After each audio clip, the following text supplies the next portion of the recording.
안녕하십니까? 또 행복한 안식일 우리에게 주어졌습니다. 하나님이 주시는 복 마음껏 누리는 그러한 귀한 안식일 되기를 간절히 바라봅니다.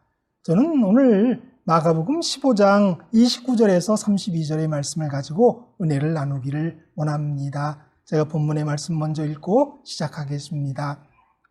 지나가는 자들은 자기 머리를 흔들며 예수를 모욕하고 이르되 아하, 성전을 헐고 사흘에 짓는다는 자여, 내가 너를 구원하여 십자가에서 내려오라 하고, 그와 같이 대제사장들도 서기관들과 함께 희롱하여 서로 말하되 그가 남은 구원하였으되 자기는 구원할 수 없도다. 이스라엘의 왕 그리스도가 지금 십자가에서 내려와 우리가 보고 믿게 할지어다 하며 함께 십자가에 못 박힌 자들도 예수를 욕하더라. 오늘 본문에는 십자가에 못 박힌 예수님 외에 세 부류의 사람들이 나타납니다. 29절에는 지나가는 사람들이 나옵니다. 31절에는 대제사장들과 서기관들이 나옵니다. 마지막으로 32절 끝부분에는 예수님과 함께 십자가에 못 박힌 강도들이 나옵니다. 지나가던 이들은 예수님을 모욕했습니다. 대제사장들과 서기관들은 희롱했다라고 합니다. 함께 달린 강도는 예수님을 욕했다라고 기록하고 있습니다. 예수님은 지금 십자가에 달려 계십니다. 이상하게도 성경은 예수님께서 십자가에 달리시는 장면을 강조하지 않습니다. 24절에 보면 십자가에 못 박고 25절 십자가에 못 박으니라. 그러나 예수님께서 모욕당하시는 장면은 계속적으로 그려지고 있습니다. 그러니까 예수님은 십자가에 못 박히시기 전에도 희롱당하고 모욕당하셨습니다. 그리고 못 박히신 후에도 계속 이러한 일들은 이어집니다. 왜냐하면 이것이 예수님께 더 큰 문제였고 시험거리였던 것임을 우리는 알 수가 있습니다. 쓰라린 말들, 조롱이 가득한 욕설, 증오에 차한 모욕스러운 표현들, 그러한 외침의 연속이었습니다. 그들은 단지 소리를 지르거나 소리로 몰아세우는 것 이상이었습니다. 욕설을 퍼부은 것입니다. 그들은 의도적으로 상처를 입히고 감정을 상하게 하려 했던 것입니다. 그날 던져진 말들은 모두 고의적으로 상처를 주기 위한 말뿐이었습니다. 아마도 일부러 상처를 주기 위한 말들보다 더 마음을 고통스럽게 하는 것은 없을 줄 압니다. 예수님은 십자가에서 세상에 존재했던 그 어떤 사람보다도 더 고의적으로 상처를 받았습니다. 준비된 사단의 증오와 욕설, 그리고 예수님을 한계에 몰아붙여서 그로 죄를 짓게 하려고 노력했던 것입니다. 그러나 예수님은 승리하셨습니다. 참으셨습니다. 그들을 용서하셨습니다. 이러한 경험의 최고는 예수님이 당하셨지만은 우리도 그와 비슷한 경험들을 세상에 살아가면서 하고 있습니다. 예수님이 당하신 만큼의 엄청난 모욕과 상처 같은 말은 아닐지라도 말입니다. 우리 모두가 상처 입은 경험을 가지고 있는 것이며 너무도 정확히 겨냥된 조롱의 말들을 주는 그런 아픔을 느꼈을 것입니다. 어쩌면 요사이도 그런 말을 들은 적이 있을지도 모릅니다. 우리는 그런 상처를 주는 말, 특별히 계획된 말, 겨냥된 조롱의 말들을 듣게 될 때 우리의 마음이 뭉그러지고 어떻게 말로 표현할 수 없는 상태에 놓이는 것을 우리는 압니다. 어쩔 때는 그 말들이 우리의 마음을 상하게 하려고 의도된 것이 아닐지라도 그것이 우리에게는 그렇게 다가옵니다. 의도된 말이 아닐지라도 우리의 마음은 이미 망가져 있기 때문입니다. 그리고 그 말들은 마음을 파고들고 상처는 깊어지고 아픔은 죽을 때까지 이어지기도 합니다. 잊혀지지 않습니다. 뭉그러진 마음, 상처 입은 자존심, 상한 감정들. 그 상처가 오래되었다 할지라도 그 자국은 아직도 우리에게 남아있으며 아직도 그 이야기가 생각날 때마다 또한 그와 비슷한 일들을 경험할 때마다 그런 일들이 그 경험이 기억될 것입니다.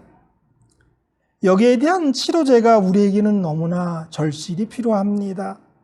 그 치료제가 성경에 나와 있습니다. 베드로전서 2장 23절이에요.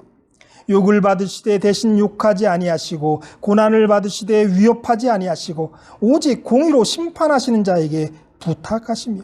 예수님은 어떻게 그 조롱, 그 억지로 상처를 입히려고 했던 그런 말들을 다 참아내실 수 있었을까요? 어떻게 승리하셨을까요?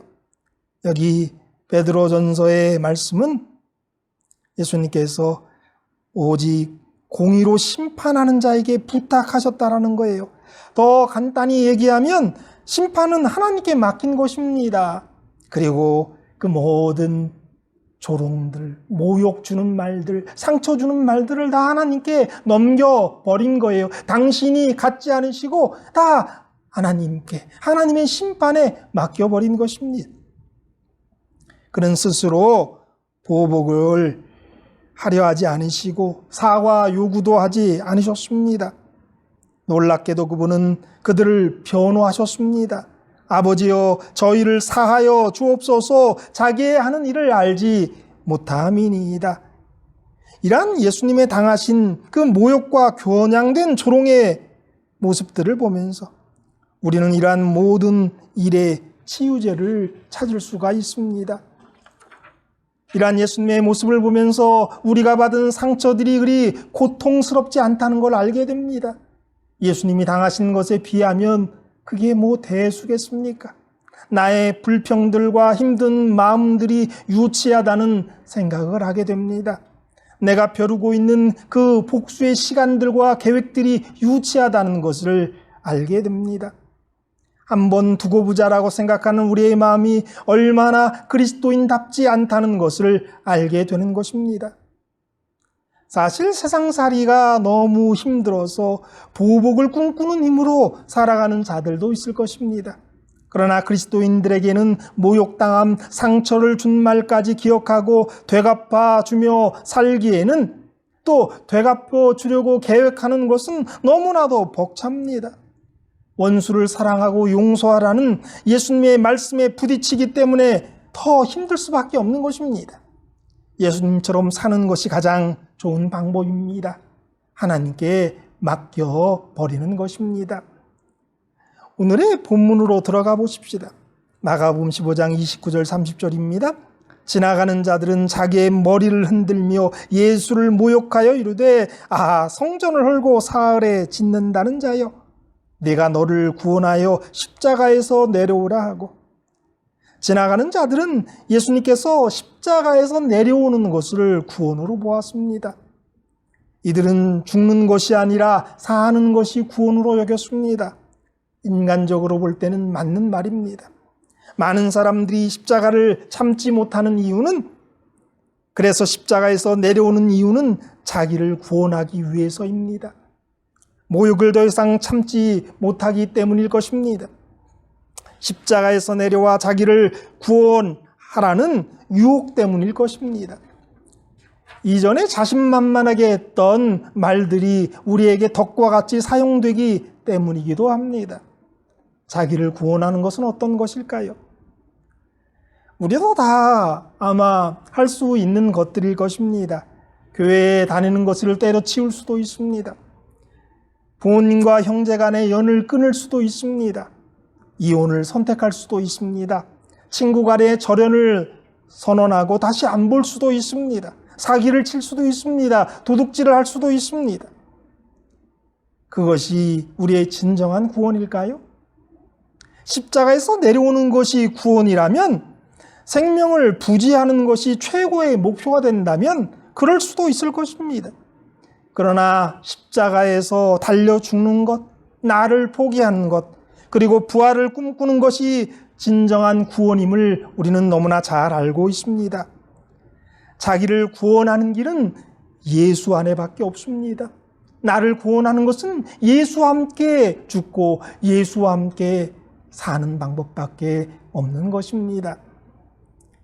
대제사장들과 서기관들은 그 새벽부터 계속적으로 예수님을 조롱했습니다.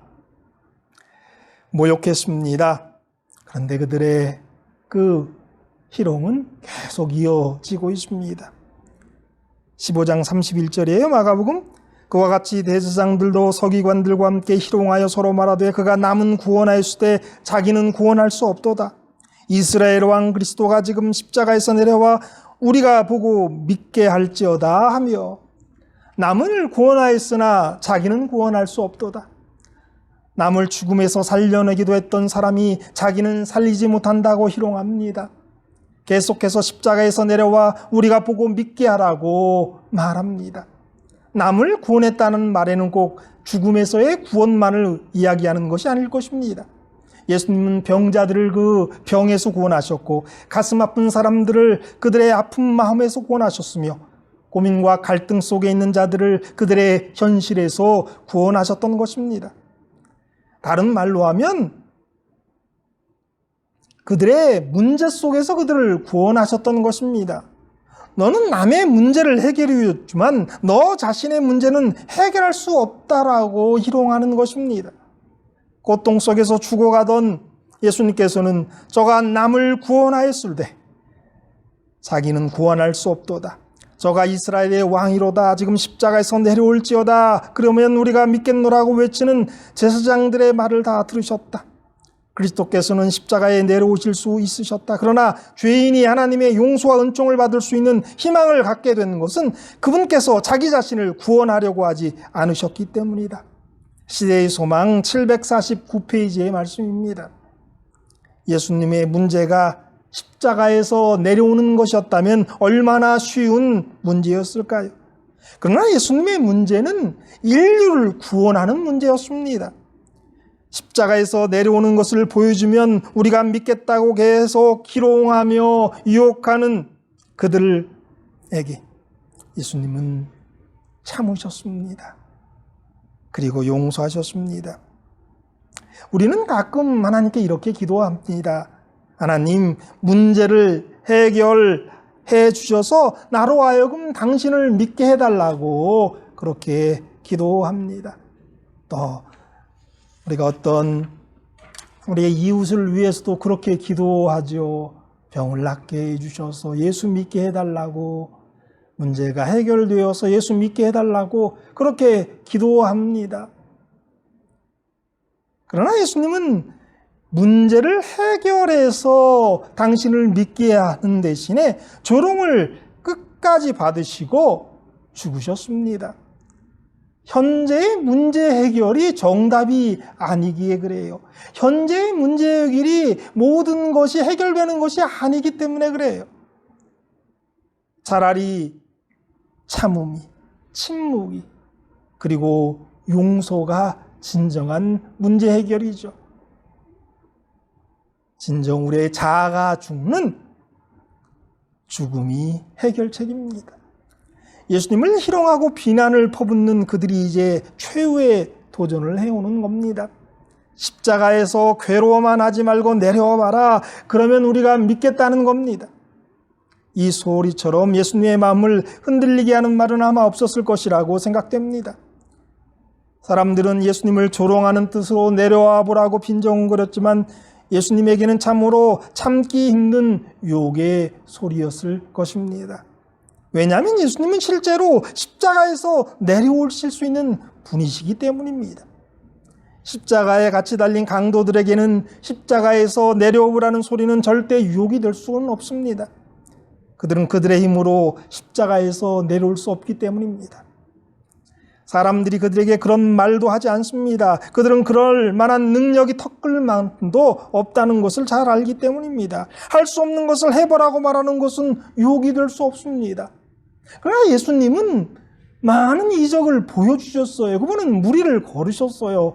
떡을 불리셔서 5,000명을 먹이시기도 하셨습니다. 말씀으로, 안수로 수많은 병자를 고치기도 하셨습니다.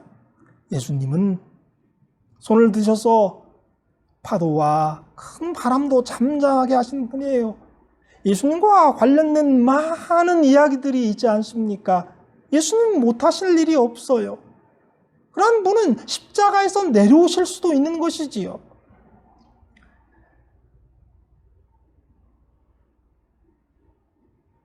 나를 믿고 나를 인정해 줄 테니까 이것을 해보자라고 하는 유혹은 언제나 강합니다. 사단에게서 오는 유혹입니다. 내가 하나님의 아들이여든 돌이 떡덩이가 되게 하라. 뛰어내리라. 천사가 보호해 줄 것이다. 십자가에서 내려와라. 다 사실 인정해 줄 테니까 해보라고 하는 유혹이죠. 아까 말씀드렸던 것처럼 내가 할 수 있는 결단하고 마음만 크게 먹으면 할 수 있는 일들이 유혹이 되는 것입니다. 사단은 계속적으로 약올립니다. 하라고 넌 할 수 있지 않느냐고. 그러나 예수님이 참으셨듯이 우리도 참습니다. 모든 것에 다 반응하지 않습니다. 죽음을 기다립니다. 부활을 기억합니다. 마지막으로 15장 32절 하단 말씀의 그 세 번째 부류가 나오죠. 함께 십자가에 못 박힌 자들도 예수를 욕하더라. 십자가상의 좌우 강도들은 예수님만 아니었다면 그렇게 크게 주목받지 못하고 십자가에서 죽었을 것입니다. 그러나 예수님과 함께 십자가에 못 박힘으로 그들은 십자가의 형이 너무나 복잡하고 너무나 많은 사람들의 관심 속에서 혼란 속에서 죽어야 했습니다. 그래서 그들은 욕을 했을 것입니다. 세상적으로 보면 재수가 없는 사람들입니다. 조용히 그들의 죽음을 맞이하지 못하는 것입니다. 결국은 그들의 무릎이 꺾여서 죽을 수밖에 없었던 정말 어떻게 보면 재수 없는 그런 사람들입니다. 둘 다 욕했습니다. 아마 그들이 할 수 있는 최고의 욕을 예수님을 향해서, 로마 병정을 향해서, 그리고 십자가 아래 모여있는 사람들을 향해서 했을 것입니다. 그러다가 모든 것을 참으시는 예수님을 보고 한편 강도가 예수님을 받아들였습니다. 나의 참음이 꼭 나에게만 상관 있는 것이 아닙니다. 내 주위에 나와 같이 십자가에 달려있는 이에게 구원을 가져다 줄 수도 있습니다. 우리가 예수님처럼 십자가를 견디면, 남을 용서하면 그러한 일들을 우리가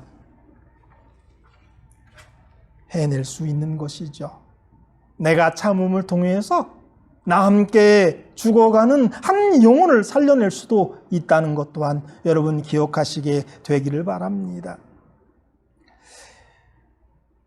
오늘 말씀을 준비하다가 이런 부분이 하나 떠올랐습니다. 지나가던 이들이 예수님을 모욕했다라고 하는 말씀에서입니다. 지나가던 이들, 오늘날로 하면 아무 상관없는 사람들이다라고 할 수 있어요. 인터넷에 무슨 글을 쓰면 악플을 달고 댓글로 남을 험담하는 사람들, 아마 지나가는 사람들일 거라고 생각합니다. 그들도 뭔가 할 말이 있어서, 억울한 면이 있어서 지나가면서 댓글로 악플을 달면서 사람을 괴롭게 여기는 많은 사람들이 있어요.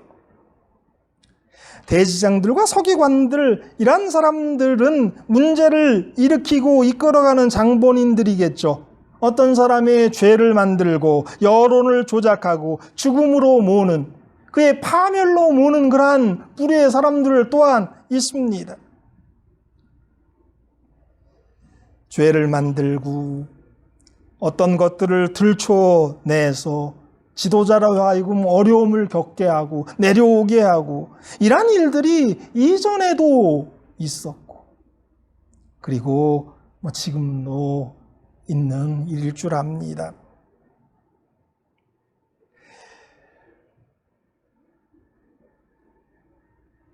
2000년 전이나 예수님이 돌아가실 때나 오늘이나 인류는 하나도 바뀌지 않았고요.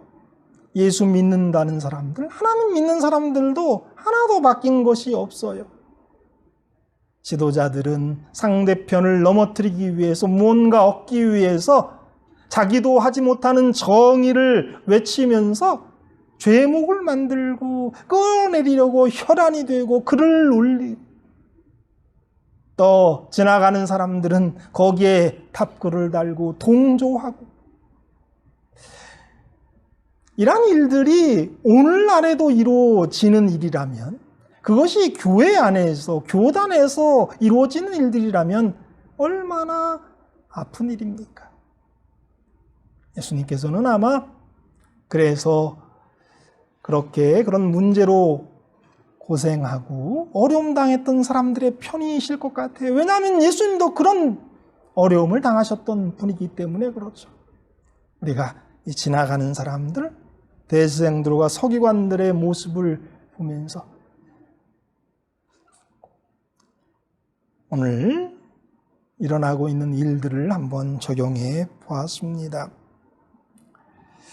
그들은 어쩌면 죄의 문제를 만들어내고 여론을 조작하는 사람들은 자기는 그렇지는 않지만 자기 딴에는 자기가 대제사장이고 자기가 서기관이고 자기가 의롭다라고 하는 사람들일 거예요.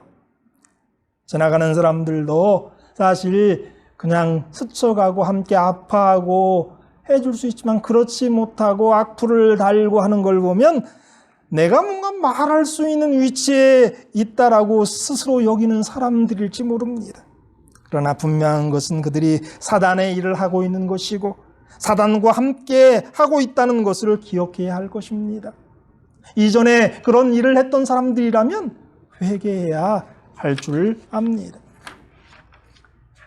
우리는 아주 쉽게 주님이 문제를 해결해 주셔서 나도 믿고 다른 이들도 믿게 해달라고 기도합니다. 주님은 우리를 불쌍히 여기사 많은 문제를 해결해 주셨습니다. 그러나 문제 해결은 결코 구원이 아닙니다. 구원과 생명은 십자가, 조롱당하시는 예수 그리스도 안에 있습니다. 이브리서는 이런 말을 하죠. 믿음의 주여 또 온전케 하시는 예수를 바라보자. 그는 그 앞에 있는 기쁨을 위하여 십자가를 참으사 부끄러움을 개의치 아니하시더니 하나님 보좌 우편에 앉으셨느니라. 내가 이렇게 사는 것이, 이럴 수밖에 없는 것이 부끄러울 때가 참으로 많습니다. 세상적으로 보면 그렇습니다. 확 내려오고 확 다 던져버리고 싶을 때가 있습니다. 그러나 십자가는 지는 것만이 아니라 죽는 것입니다. 참는 것입니다. 용서하는 것입니다. 감당하는 것입니다. 내려오라고 아무리 유혹해도 죽을 때까지 매달려 있는 것이 십자가입니다. 십자가 외의 시간들은 참 부끄러운 시간들입니다. 그러나 예수님 때문이라면 참을만 합니다. 참을 수 있습니다. 그 어떤 부끄러움도, 나의 문제도, 나의 가정의 문제도, 그리고 신앙의 문제도 참을 수 있습니다. 예수님을 십자가에 묶어둔 것은 세계의 못이 아니었습니다. 사랑이었습니다. 우리 또한 십자가에 묶어두는 것이 사랑이어야 할 것입니다. 체면이 아니라, 깡과 악이 아니라, 체념이 아니라 말입니다. 사랑이어야 합니다. 용서이어야 합니다. 그 어떤 유혹도, 그 어떤 희롱과 모욕도 그분을 내려오지 못하게 했습니다. 우리를 구원하셔야 했기 때문입니다. 우리가 우리를 구원할 수는 없습니다. 그러나 내가 십자가에서 죽을 때, 내가 참을 때, 내가 용서할 때, 내가 예수님과 함께 죽을 때에 예수님의 구원이 우리의 구원이 되는 것은 분명합니다. 문제 해결보다는 그리스도의 고난에 참여하는 것이 더 큰 축복임을 기억하시게 되기를 바랍니다. 모욕당하시고 희롱당하시고 욕먹으신 예수님의 십자가, 우리 또한 달려야 하는 그 십자가입니다. 우리 또한 죽어야 하는 그 십자가입니다. 사랑하는 우리 모든 성도 여러분, 예수님과 함께 우리의 십자가에서 죽는 경험을 하는 그런 저와 여러분이 되기를 바랍니다. 그게 사는 길이고, 그게 승리의 길이고, 그게 예수님의 길입니다. 용서하고 참고 끝까지 견디는 그런 저와 여러분이 되기를 바라면서 오늘 말씀 마칩니다.